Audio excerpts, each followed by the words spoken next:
العالمين والصلاة والسلام على سيدنا محمد الأمين وعلى آله وصحبه ومن تبعهم بإحسان إلى يوم الدين. اللهم لا سهل إلا ما جعلته سهلا وأنت تجعل الحزن يا رب إذا شئت سهلا. اللهم اجعل نياتنا خالصة لوجهك الكريم. نحن في الحديث الخامس أو الثامن والعشرون. On est dans le hadith 28 du livre de 40 hadiths de l'imam Nawawi, là où il y a le compagnon Al-Irbad, fils de Sariya, الذي قال: وعظنا رسول الله صلى الله عليه وسلم موعظة وجلت منها القلوب وذرفت منها العيون، وفي رواية موعظة بليغة وجلت منها القلوب وذرفت منها العيون، فقلنا يا رسول الله كأنها موعظة مودع فأوصنا. Alors l'Irbad, il a dit: le messager de Dieu nous a donné une exhortation touchante. Il nous a fait avoir vraiment une bonne crainte et on a eu les larmes qui ont coulé de nos yeux. Alors on a dit au messager de Dieu, on dirait c'est une exhortation d'adieu. Alors conseille-nous, dis-nous un conseil global et général et qui soit bénéfique pour nous par la suite. فقال أوصيكم بتقوى الله عز وجل. Il a dit tout d'abord, je vous conseille de maintenir la piété et la crainte de Dieu. Alors le fait de faire les obligations et d'éviter les péchés, c'est ça, taqwa Allah azza wa jal. والسمع والطاعة وإن تأمر عليكم سيأتي. والسمع والطاعة et l'obéissance à vos gouverneurs, mais toujours l'obéissance lorsqu'il s'agit de ce qui est permis. Et on n'obéit à personne dans la désobéissance à Dieu azza wa jal. والسمع والطاعة. في رواية أو وإن تأمر، أو خلينا قبل نقول أن النبي عليه الصلاة والسلام جاء في الحديث أيضا قال: بايعنا رسول الله على السمع والطاعة في منشطنا ومكرهنا وعسرنا ويسرنا وأثرة علينا وأن لا ننازع الأمر أهله إلا أن تروا كفرا بوحنا. هذا حديث آخر. Ça c'est un autre hadith. Qu'on obéit, on écoute, on suit nos gouverneurs et qu'on soit dans les choses qu'on aime, dans les choses qu'on déteste, on est en difficulté ou dans l'aisance, on obéit. Bien sûr, toujours dans l'obéissance, et on ne cherche pas à arracher le pouvoir à ceux qui sont dedans, sauf si on voit de la mécréance explicite pour laquelle on a un argument. C'est-à-dire, voilà, tant qu'il n'y a pas de la mécréance explicite, on obéit dans l'obéissance, on essaie de conseiller, on essaie de réunir les gens autour du gouverneur, mais s'il nous ordonne le haram, on ne le fait pas. Alors, la suite de l'hadith, وَسَمْعِ وَالطَّاعَ وَإِنْ تَأَمَّرَ عَلَيْكُمْ عَبْدٌ حَبَشِيٌّ أو عبد حبشي مجدع. Alors il a dit que vous écoutez, vous obéissez, vous suivez vos gouverneurs, même s'il s'agit d'un gouverneur qui était un esclave éthiopien dont certains membres étaient coupés, qu'on lui a coupé les oreilles ou le nez, mujadda, mais il est devenu un président. Les choses ont fait que c'est lui qui gère. Alors on obéit. On ne va pas faire une division et faire deux parties et puis on fait la guerre et puis après il y aura une grande faiblesse. وفي رواية الترمذي وأحمد وإن تأمر عليكم عبد حبشي مجدع الأطراف. يعني dans la version ce qu'on dit وإن تأمر عليكم عبد, même si c'était un esclave, et dans la version de Tirmidhi Ahmed, même si c'était un esclave éthiopien, mujadda, dont certains organes ou membres comme le nez ou les oreilles étaient coupés. Le fait de, voilà, le nez, les oreilles ou la main, même si c'est la main, ou une lèvre. coupé. فاسمعوا له وأطيعوا له ما أقام فيكم كتاب الله. Celui-là, on obéit à lui, on écoute, on suit, tant qu'il pratique avec nous le Coran al-Karim, la religion de l'islam, le Coran al-Karim. ويؤيده ما بعده فإن قيل قد تقرر أن الأئمة من قريش وأن العبد لا يصح استخلافه جيب بأن ذلك على وجه ضرب المثل وإن كان لا يصح وقوعه كما في حديث البزار والبيهقي وغيرهما من بنى مسجدا ولو مفحص قطاط ومفحص القطاط لا يكون مسجدا ولكن الأمثال يأتي فيها مثل ذلك. طيب. Alors maintenant, s'ils nous disent, mais un esclave, on ne peut pas le désigner comme imam, comme calife, comme sultan, mais parce que les imams doivent être de Quraysh.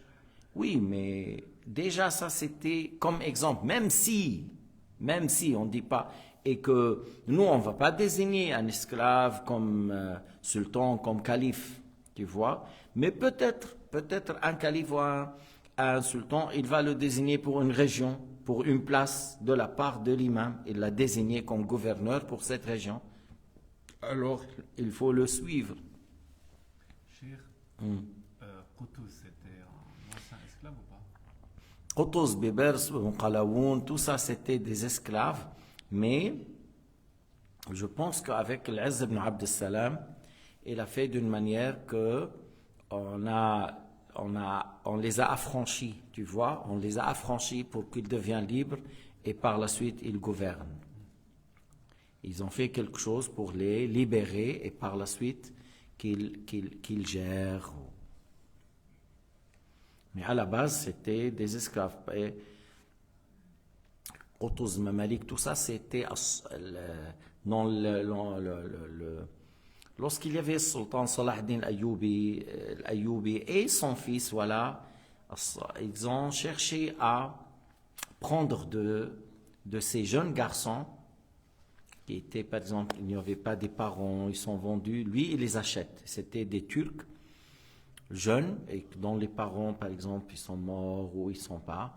Il les achète et il choisit et il les traite bien comme ses fils et il les éduque, il les élève avec la bonne croyance, la bonne pratique, l'amour de l'islam. Il grandit avec ça, avec un grand amour pour leur maître et pour l'islam. Et par la suite, il y avait certains parmi eux qui sont devenus des grands héros.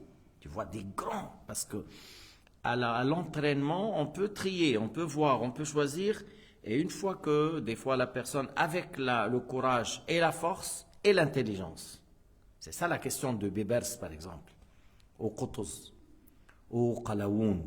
C'est des grands tireurs, des grands combattants, un corps physique très fort, un courage, intelligence. Alors ils ont dirigé.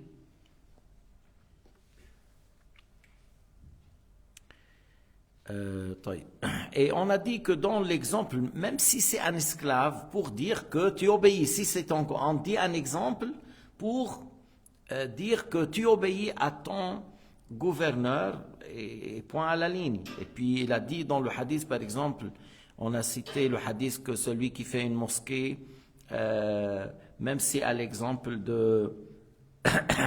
à l'équivalent du nid d'un oiseau qui s'appelle qata. Mais ça, quelque chose de petit, comment tu vas faire une mosquée par ça? Comment est-ce que tu peux mettre 2 pieds? Mais on dit ça, c'est un exemple pour dire que même si c'est petit, même si c'est une mosquée petite, alors la personne aura telle et telle chose comme récompense.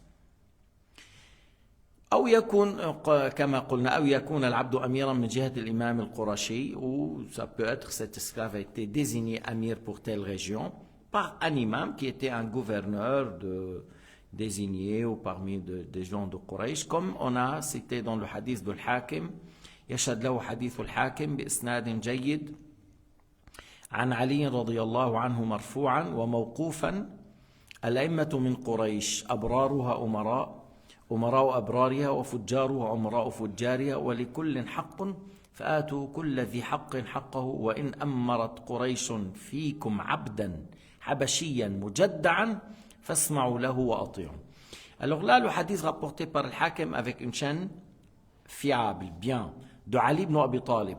Marfou'an wa mawqoufan, c'est-à-dire ça a été rapporté que Ali, il dit, le prophète Mohammed a dit, et dans une version, c'est la parole de Ali ibn Abi Talib lui-même. Mawqoufan, c'est sa parole, marfou'an, et il y a ces deux chaînes, yani, on a rapporté qu'Ali a dit, c'est la parole du prophète, et dans une autre version, c'est que c'est lui, sa parole à lui. Mais une parole comme ça doit être qu'il a bien entendu du prophète, c'est quoi? Que An-Nabi alayhi salatu wassalam قال الأئمة من قريش. Les imams doivent être de tribus de Quraysh. Les pieux parmi eux seront des gouverneurs et des amirs pour les pieux. Et si on a désigné des non-pieux, alors ils seront encore amirs pour des gens, des fois, sous eux, il y aura encore des gens non-pieux. Et chacun, il a ses droits. Alors, celui qui n'est pas pieux, tu ne vas pas obéir dans toutes les choses. Celui qui n'est pas pieux, s'il t'ordonne le haram, tu n'obéis pas. S'il t'ordonne de tuer injustement, de faire... Non, tu n'obéis pas. Alors, on donne à chacun son droit. On obéit à eux dans les limites de la religion. نطيعهم فيما أمر الله فيما وافق شرع الله ولا نطيع أحدا في معصية الله.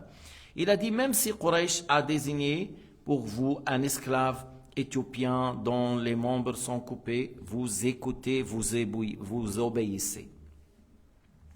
قال الدارقطني والموقوف وأشبه. يعني الدارقطني il préfère, il pense que c'est une parole de Ali ibn Abi Talib, que c'est une parole, la parole de Sayyidina Ali. Mais une chose comme ça, c'est-à-dire, soit Ali il a entendu quelque chose et il a parlé avec certains détails. وإنه من يعش منكم فسيرى اختلافا كثيرا. La suite de l'hadith, que celui qui vit parmi vous va, et celui qui vit parmi vous, فسيرى اختلافا كثيرا, il va voir beaucoup de divergences au sujet de pouvoir, l'argent, la dignité, même dans la croyance, même dans les lois de pratique. Il va voir beaucoup de bid'a. فإنه من يعش منكم فسيرى اختلافا كثيرا بسبب السلطنة والحكم, بسبب أيضا المال والجاه, وبسبب حتى العقائد والأمور العملية. Le prophète, alayhi salatu wassalam, Allah lui a dévoilé qu'il y aura beaucoup par la suite de divergences et de disputes et de divisions et de désaccords. Soit suite au pouvoir, comme c'était le cas avec Muawiyah et Ali, c'était une question de pouvoir pour Muawiyah. Il n'y avait rien contre Ali dans la croyance ou dans la pratique, mais c'était une question, il voulait le pouvoir. Par la suite, encore, les choses ont augmenté, c'était pouvoir et argent, et après un certain moment, et après un certain moment, c'est devenu même une divergence dans la croyance. Il y avait des gens qui ont commencé à dire qu'Ali doit être le calife, et que Omar, Othman, Omar, Abu Bakr et Othman ont pris la califat injustement, et que Ali doit être désigné. Ça n'a pas été au temps de Ali et Muawiyah. Cette question, ça n'a pas été au temps de Ali et Muawiyah, ou ça n'a pas été au temps de Abu Bakr. Ça n'a pas été au temps de Omar. Ça n'a pas été au temps de Othman.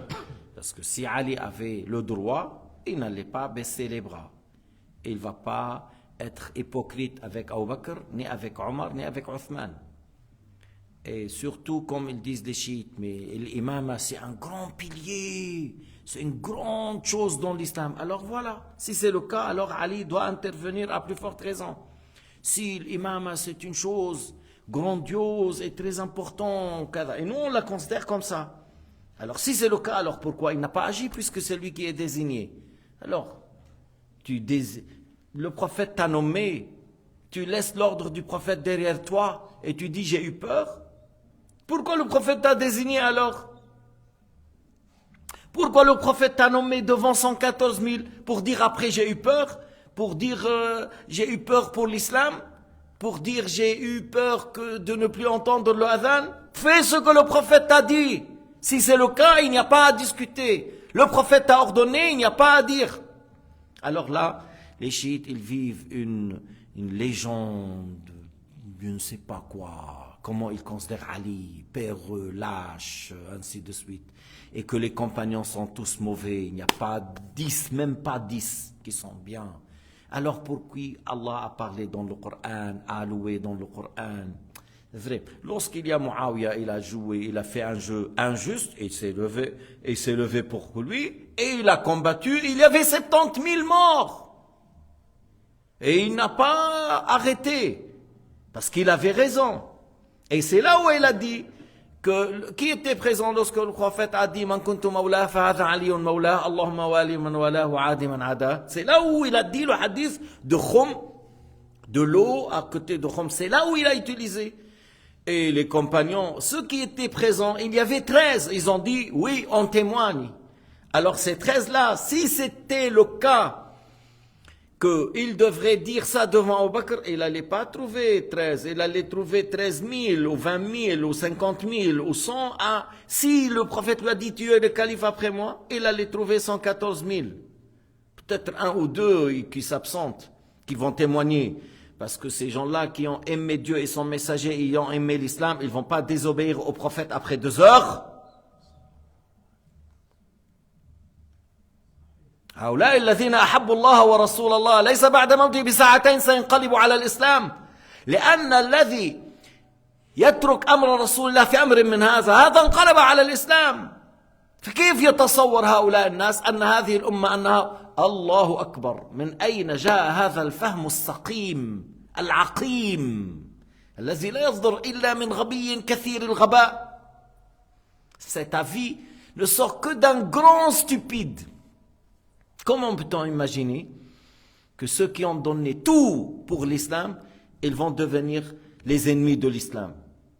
Que le prophète a dit, c'est le calife après moi, et que après on fait autrement. Et que lui-même, Ali, la personne concernée, il ne dit rien. Il prie derrière Abu Bakr comme un peureux, comme un lâche. Il dit derrière Omar comme un peureux, comme un lâche. Et derrière Othman, la même chose. Et devant Muawiyah, ils deviendront le grand héros. Comment ça se fait? Ça veut dire, ce qu'ils disent à Al-Sunnah est juste.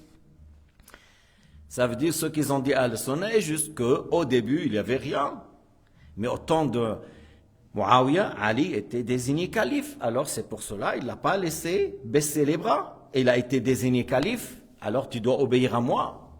S'il était désigné par Sayyidina Muhammad, alors il ne va rien faire. Et s'il est désigné par quelques musulmans, et il va faire, parce que c'est comme ça le cas. C'est-à-dire le prophète, lorsqu'il a désigné, selon les chiites, il n'a rien fait. Et lorsque certains musulmans l'ont désigné, il a tout fait. Chou, Sayyidina Ali, il obéit à ces quelques musulmans, il n'obéit pas à son messager. Vraiment, ça m'énerve à chaque fois que j'entends dans ce sujet-là, parce que c'est terrible. Comment des gens raisonnent comme ça, c'est terrible. Bref. على كل نحن نحبه وحبه إيمان دليل الإيمان. Nous on aime Sayyidina Ali.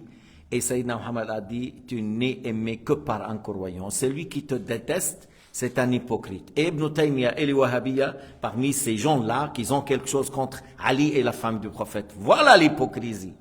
Al-nifaq yatlu' mimman yubghid aliyan. C'est lui qui a un sentiment contre Ali ibn Abi Talib et les soupçonnés par nifaq.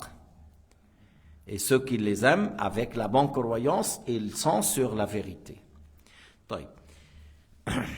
فإنه من يعش منكم فسيرى اختلافا كثيرا. Après, on a vu des divergences jusqu'à nos jours. Croyance au sujet de l'aqida. Il y a des gens qui nient le qadar. Au sujet de Dieu, il y a des gens qui attribuent à Dieu le corps, les membres, les organes. Tu vois, au niveau de shafa'a, il y a des gens qui nient shafa'a. Au niveau des choses citées dans le Coran, au sujet du paradis et l'enfer, les Wahhabiyya, ils disent Al-Jahannam tantafi, elle s'éteint, il n'y a plus personne dedans. Ibn Taymiyyah l'a dit, et certains la répètent et ils sont d'accord avec lui. Qardawi était avec lui. Il dit que Jahannam a une fin. il s'éteint, il n'y a plus personne dedans. Et ça, c'est de la mécréance, takdhib le Coran. قال تعالى خالدين فيها أبدا قال تعالى وما هم بخارجين من النار قال تعالى لا يقضى عليهم فيموتوا ولا يخفف عنهم من عذابها وأخبر أن الله تعالى لا يفتر عنهم العذاب, que le châtiment dans Jahannam ne diminue pas, ne se calme pas, ne s'arrête pas. فعند ظهور البدع سيدنا محمد il a dit lorsque, c'est-à-dire vous allez voir beaucoup de divergences au sujet politique, au sujet de pouvoir et au sujet de la croyance ou même des choses qui concernent la pratique. Tu vois par exemple 70 صحابي قالوا رأينا رسول الله يمسح على الخف والشيعة ما بتأخذ بهذا 70 10 10 10 10 10 10 10 et quelques 76 ou quelque chose comme ça. On dit on a vu le prophète a essuyé sur le khuf. Chez les chiites il n'y a pas ça. Il a essuyé sur le pied. Mais les 70 compagnons, parmi eux Sayyidina Ali a rapporté que le prophète a essuyé sur le khuf. Il n'y a pas ni un compagnon ni une compagnante. Il n'y a pas ni un compagnon, ni une compagnante, ni une épouse a dit « Je vu le prophète essuyer sur le pied ». Il n'y a pas. Non, alors d'où vient ça? Essuie les pieds sans le khuf. Il n'y a pas. Il n'y a pas quelqu'un qui a dit « J'ai vu le prophète essuyer ses pieds sans laver ».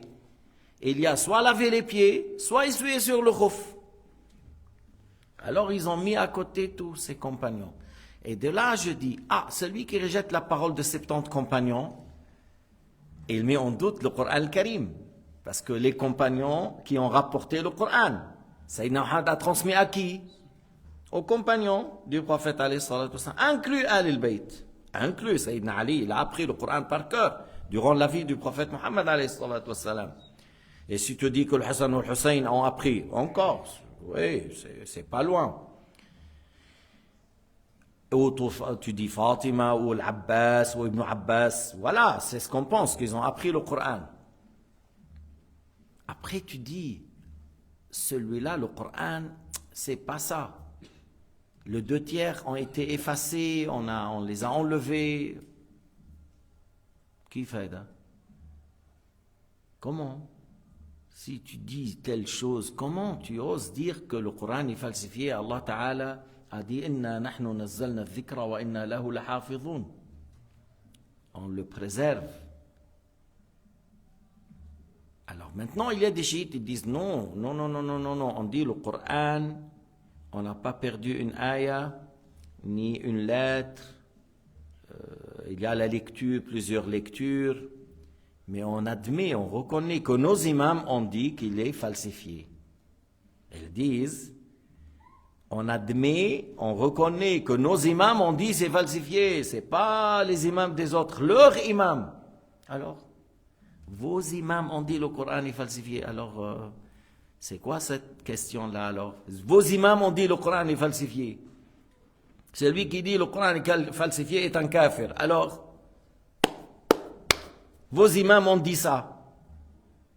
Vous dites qu'ils ont dit. Moi j'ai vu ça dans leur livre. كتاب اسمه الشيعة والسنة في الميزان يقول نعترف أن أئمتنا قالوا بتحريف القرآن نعذرهم لأنهم كانوا مضطهدين. Il a dit on les excuse parce qu'ils ont subi une injustice. Ils ont subi une injustice, alors on peut leur donner une justification, une raison, on les excuse. Mais pourquoi? Parce qu'il y a un gouverneur à l'époque, il disait il faut dire le Coran est falsifié sinon on te tue. S'il y a une excuse, c'est ça, qu'il y avait des gens qui te forcent à dire ça sinon on te tue. S'il y a ça, tu dis voilà, il y avait des gens qui font la contrainte en menaçant par la mort. Mais ça n'a jamais été dans l'histoire qu'un gouverneur injuste ou juste a dit ça. Alors quelle excuse? Quelle excuse?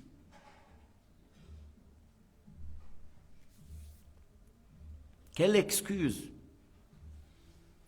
Lorsqu'on rapporte que Ja'far al-Sadiq a loué Omar, telle personne parmi les imams a parlé de bien de Abu Bakr ou Omar, ils disent oui, taqiyya, il a dit ça par préservation. Mais c'est quoi taqiyya? Ça devient alors, à un certain moment, un imam, tout ce qu'il dit c'est taqiyya, et l'école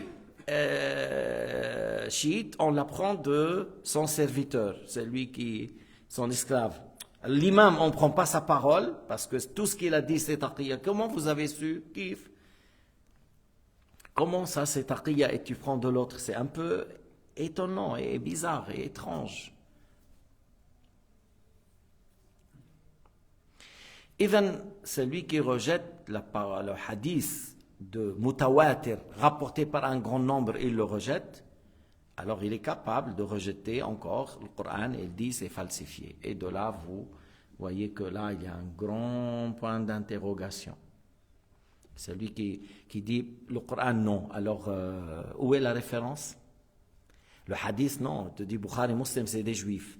Et ça, non, non. Alors, d'où vient d'où? Alors, comment vous apprenez la religion? Lisez de Ahl al-Bayt. Mais où est le isnad de Ahl al-Bayt? Si on lit dans vos livres, des fois tu lis 1000 paroles, tout est mensonge, même pas une parole juste.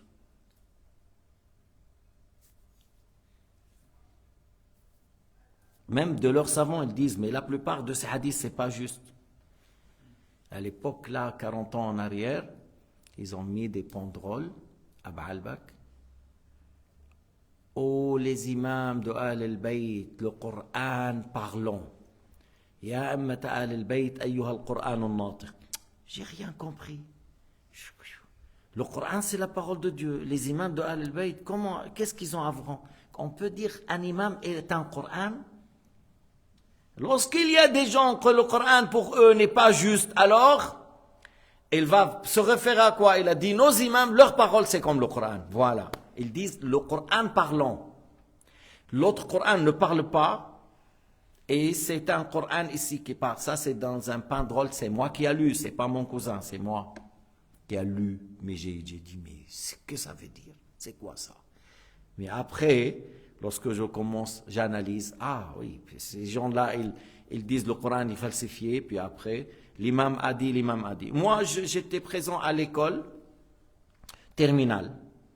On a eu le vice-président de l'Hars Saouri, le vice-président, voilà, de l'Hars Saouri là. Il nous a fait un discours, عملنا خطاب. Et il a dit, fatwa ajiba, fatwa étonnante. Et c'est quoi la fatwa? Parce qu'il y avait la guerre entre l'Iran et l'Irak. Il a dit, avant-hier, j'étais avec le Khomeini. Parce que c'est un homme, hein, c'est pas un homme. J'étais avec le Khomeini. Lui, il nous rapporte. Et moi, j'ai entendu. Il a dit, Al-Khomeini a dit, une fatwa ajiba. Il a dit, s'il reste en Iran, une maison, et dans la maison, un seul homme, il doit combattre l'armée irakienne. Point à la ligne, fatwa terminée. On a donné la fatwa pour 50 ans. Voilà. S'il reste en Iran une maison, et dans la maison un homme, il doit combattre l'armée irakienne. À un certain moment, Saddam, je ne sais pas, il avait des missiles Scud, il avait les mirages de la France, il avait des choses, il a tapé, il a pris... il était pas loin de Tahran, il a pris le FAO en 24 heures, et les missiles Scud, ils bombardent tous les places économiques et les portes, les bateaux du pétrole brûlés. Alors Rafsanjani, il a parlé, il a dit il faut qu'on arrête. Khomeini est vivant, Rafsanjani, et la fatwa Ajiba s'est évaporée. Fatwa al-Ajiba s'est évaporée, on a arrêté la guerre. Mais il restait des millions, c'est pas une maison, et dans la maison une personne. Où est la fatwa? Moi je vous dis, mais ces gens-là, ils attendent, voilà, c'est comme ils n'ont rien dit. On a fait un fatwa aujourd'hui, demain on change, parce qu'il y a des modèles. Comme Mercedes, comme BM, ils ont des modèles, et nous on a des modèles. On change. Mais comment tu as dit, il doit combattre? Comment c'est devenu? Non, il ne faut pas combattre. Mais tu as déjà donné, même s'il reste une maison, et dans la maison une seule personne. Qu'est-ce qui est changé? Il y a encore des millions de maisons, et il y a encore des millions d'hommes, il faut combattre. Yani, pourquoi tu n'as pas? Pour dire, après dire, voilà, on suit aveuglement. Ça, c'est pas dans l'islam, on suit aveuglement. Il a la raison, il faut le faire travailler. هذا تمشي مع تطيع طاعة عمياء هذا ما بيمشي الحال. بدك تشتغل بالعقل. كيف هالفتوى هيدي؟ وليش غيرتها؟ فالرسول قال من يعش منكم فسيرى اختلافا كثيرا. هل النبي يرضى أن تسب عائشة؟ Est-ce qu'Allah accepte qu'on insulte son épouse? Alors ces chiites, ils insultent Aïcha radiyallahu anha. Est-ce que Ali a fait? Hacha. Est-ce que Hussein a fait? Hacha. Est-ce que Ali a insulté Abu Bakr ou Omar ou Othman? Hacha. Parmi les gens qui sont morts avec le Hussein à Karbala, son fils, il s'appelle Abu Bakr. Mais pourquoi le Hussein a nommé son fils Abu Bakr? Et il y avait un fils de Hassan, il s'appelle Abu Bakr. Encore le Hassan, il a nommé un fils Abu Bakr. Hassan a nommé un fils Abu Bakr et Hussein a nommé un fils.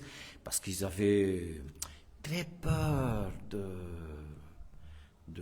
alors ils ont fait par peur. Hussein a fait ça par peur. Et le Hassan a fait par peur. Et Omar. Et Sayyidina Ali, lorsqu'il a nommé un fils Othman, Omar deux Othman, et un Omar, et encore. Est-ce qu'on accepte que le Hussein avait peur? Sayyidina Hussein avait peur. Il y avait 5000 hommes de Koufa, il les a combattus seul. À la fin, il était seul et il n'a pas baissé les bras. Il n'a pas baissé les bras. Comme son père, Sayyidina Ali. C'est les plus courageux des courageux. Alors tu me dis, il a nommé son fils Abu Bakr par peur de quelqu'un?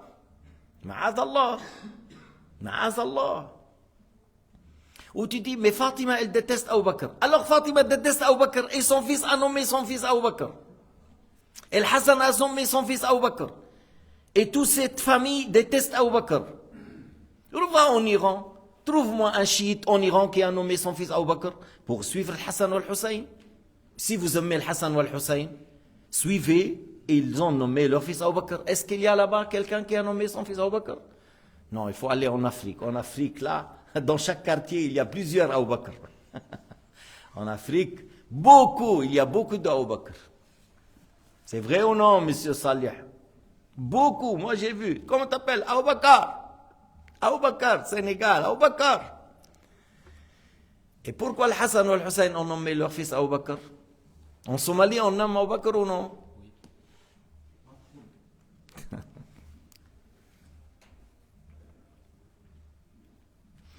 قال عليه الصلاة والسلام, alors vous allez voir beaucoup de divergences, beaucoup de discordes. فعليكم بسنتي وسنة الخلفاء الراشدين المهديين بعدي. Suivez ma sunna.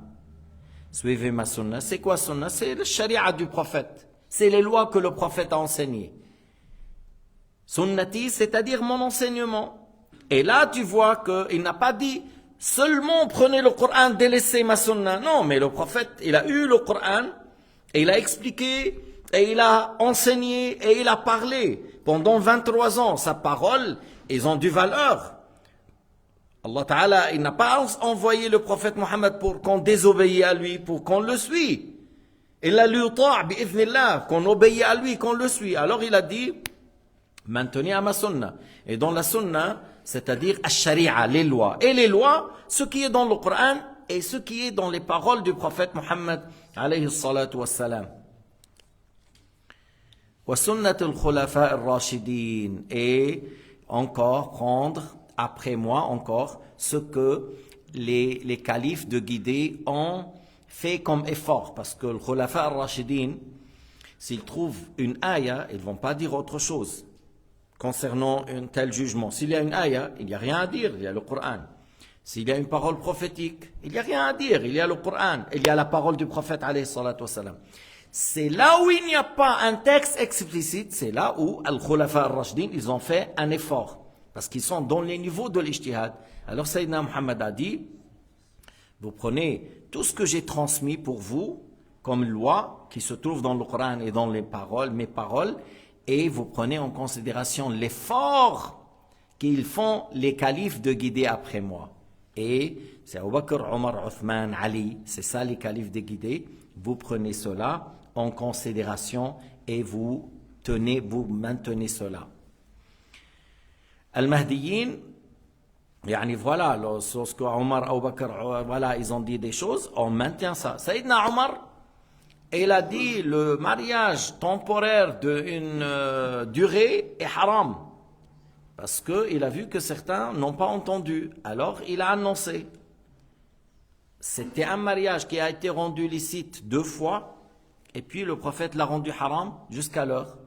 Et il a trouvé que certaines personnes n'ont pas encore entendu. Alors il a transmis. Adi était présent, le Hassan était présent, le Hussein était présent. Il n'y a personne qui a dit Omar, tu as contredit le prophète Mohammed. Ils n'ont pas dit. Mais si Omar lui-même, il dit halal, ou il dit haram pour ce qui est halal, tous les musulmans, c'est pas seulement Ali, tous les musulmans vont être contre. Mais il y a des principes. On ne peut pas délaisser le prophète Mohammed pour suivre Omar. On ne peut pas. Ça, c'est dans nos veines jusqu'à maintenant. Jusqu'à maintenant. Et Sayyidina Omar, lorsqu'il a dit une fois, il a fait un effort, il a fait un ijtihad, il n'a pas fait attention à une ayah. Il a dit la dot des femmes, s'il dépasse telle somme, je vais le prendre, je vais mettre dans le trésor islamique parce qu'il voulait que la dot des femmes ne soit pas trop chère, parce qu'il faut faciliter le mariage pour que les gens se marient. Il y a un intérêt pour faciliter le mariage. Alors il a dit, si la dot dépasse telle somme, je le prends, je mets dans le trésor islamique. Une femme a dit, Omar, ya Omar, il n'a pas dit, voilà. On te suit ou on suit le Coran al-Karim, la parole de Dieu? Il a dit, mais la parole de Dieu, pourquoi moi? يعني ليش تسمعين قول الله قالت تعالى قال الله تعالى وآتيتم إحداهن قنطارا فلا تأخذوا منه شيئا. Si vous a donné un qintar, comme tu dis 2-3 kilos d'or, vous ne prenez rien, vous lui donnez complètement comme dot, vous ne diminuez rien.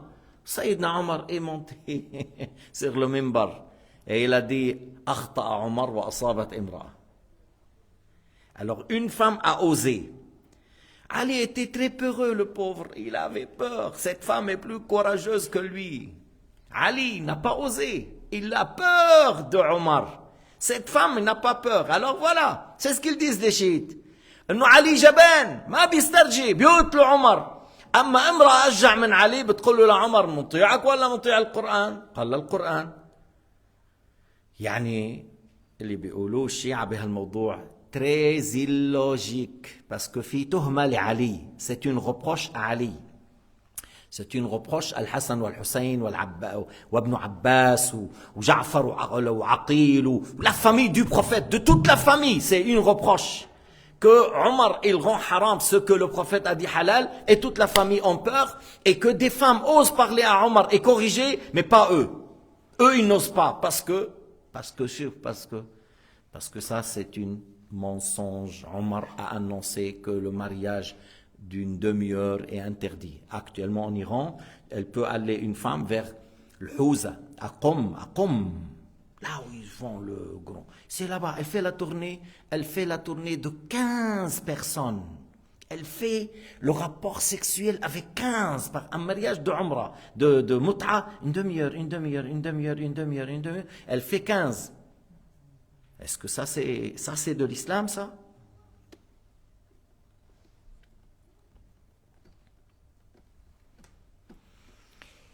النبي a dit عليكم بسنتي وسنة الخلفاء الراشدين المهديين بعدي. Suivez ma sunna, ma sharia, mes lois et les lois et l'effort qu'ils disent les imams de guider après moi. كيف هلا الخلفاء الراشدين المهديين بعدي? C'est comme Allah Ta'ala lui a dévoilé qu'il y aura après lui des califes de guider. Et il a dit dans le hadith al-khilafatu ba'di 30 عاما ثم ملك وإمارة. Il a dit la calife après moi, c'est 30 ans. Après, c'est un pouvoir injuste. Calcule. Jusqu'à que le Hassan a cédé le pouvoir à Muawiyah. Pourquoi il a cédé? Parce que l'autre, il est prêt à tuer. Et il est prêt à faire couler le sang. 70 000 et encore 70 000. Sayyidina al-Hassan, subhanallah, il a dit, mais on continue comme ça pour le pouvoir, on tue. Je laisse le pouvoir. Celui-là, il veut le pouvoir. Et le Hussein, il a dit, Ali afdal minni wal Hassan afdal minni. Le Hussein a dit, mon frère Al-Hassan est mieux que moi et Ali est mieux que moi. Le Hussein a dit, Al-Hassan est mieux que moi. Deux mondes de Shia. C'est quoi le mieux, le Hassan ou le Hussein? Il te dit le Hussein. Mais le Hussein a dit, Hassan est mieux que moi. Est-ce que vous entendez parler de Hassan? Est-ce que... Oui, une fois par année. Une fois par année. Mais pourquoi il est mieux que le Hussein? Alors Sayyidina Mohammed a dit, la calife après moi c'est 30 ans, après c'est un pouvoir injuste. Alors puisque c'est, après c'est un pouvoir injuste, on calcule jusqu'au Hassan il a cédé le pouvoir, lorsque Muawiyah a pris, c'est le pouvoir injuste. Mulkun wa imara, pouvoir injuste, depuis Muawiyah, c'est pas depuis Abu Bakr. Et maintenant, je ne suis pas en train de parler de la calife d'Abu Bakr, sinon il y avait beaucoup de versets dans le Coran à citer, que voilà, et des fois j'ai déjà cité dans d'autres leçons. Walhamdulillahi Rabbil Alamin, sallallahu ala Sayyidina Muhammad.